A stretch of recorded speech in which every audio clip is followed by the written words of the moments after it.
Okay, so here are some swings from our session. I'll just play them through here so we can kind of get an idea of where we were to begin with.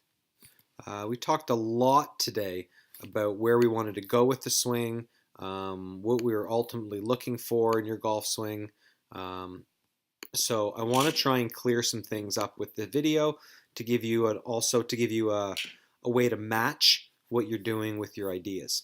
So first things first, let's get this guy out of the way. First things first, we want to take a look at the backswing and what we said was going to be our initial, call it our measurement tool, was where your arm ended up even with the ground on the backswing. So right here kind of means your glove and your shoulder are the same height, and we can see that your hand is all the way back here by your heel, which is wonderful. And we're going to do everything we can in the swing to make sure that not only does the handle stay on that line or even get behind it, but so does the sweet spot. And we talked a little bit about the fact that when the sweet spot goes in this direction, that so does your weight, and when your weight goes there, so does your arm. So this was one of the later swings after we discussed it, but we can see that your arm came out to here.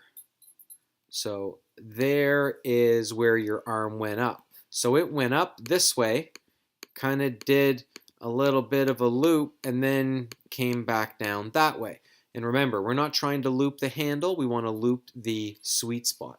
So I'll clear all these lines away. So as you come through the golf ball, because you're on your toes trying to get out of the way to make some space for that club to kind of swing down, we end up getting a pretty good look in terms of rotation. We got some bend to the side. You've got your leg long over here, and this one's still bent. Like it all looks really good, but it's kind of reacting to your swing rather than leading the swing. And that's evident by the fact that when you start to swing through, when you finally get your body rotated all the way to the finish, here, your arms are already up, they're high, and the left arm's almost coming across your chin. So those are pieces that show me that the arms passed the body versus the arms and club finishing out this way, showing the arms trailed the pivot. So that was kind of our first step here, is trying to identify ways to get the club to do its thing on the way back.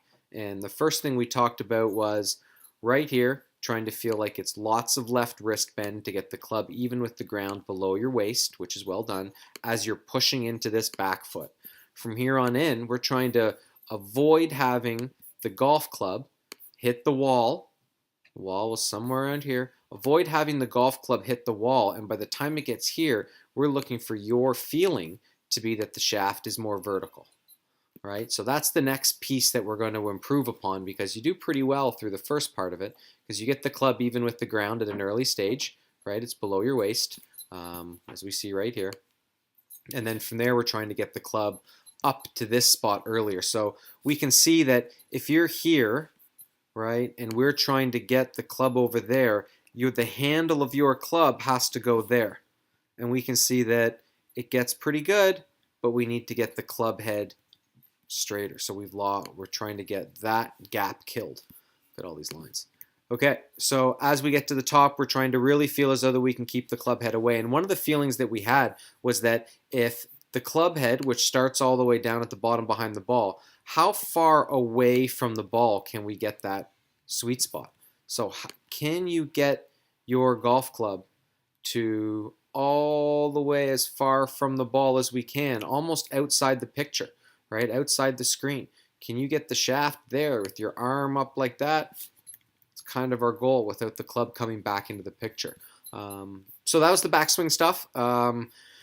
Downswing stuff, we talked about, the impression that, you had a really long tooth right here, and you were trying to feel as though in your downswing that your arms don't go through your tooth. Trying to keep those arms in the same way that your hands went up in the backswing. So if we looked at one that was a little further along, here we go. We can see that we got a really good job with the wrist hinge. It's nice and low. It's below your belt. As you take it up, we're almost straighter. What I'm looking for is that the shaft actually goes right through the base of your shoulder. That's my visual cue. So we got a shorter gap there.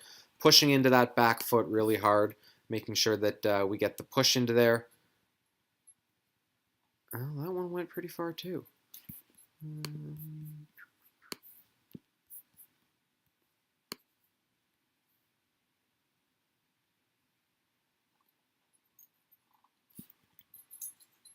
Alright, so this practice backswing was a little bit better. And this was the part where we worked on your downswing, trying to keep it under. So typically we would see this glove fire out to this location on the downswing, but we can see here as we started to feel as though that the club left the picture again, the club head got wider from the ball. From here, now you're able to get that club, well, first your arm. If we notice how when the arm's even with the ground, we have the butt of the club way back here still. And then as you started to turn through the ball, everything started to move in toward the ball where you really wouldn't have busted through the tooth here. But we definitely saw the club head travel on a line that's more under rather than over. And that was our key for today in the finish. Right, see how the arms are now coming through your shoulder on the finish. They exit differently as well. So our big key here, to sum it all up, was to feel as though that we had the hinge early, the club vertical, and then from here, once the club got to hit the wall back there and drag down the wall, that's where it gets from underneath, and you make your normal follow through from there. That was our keys for step one. So if we can get some at-home practice for this, when I see you next, we should make some pretty good changes.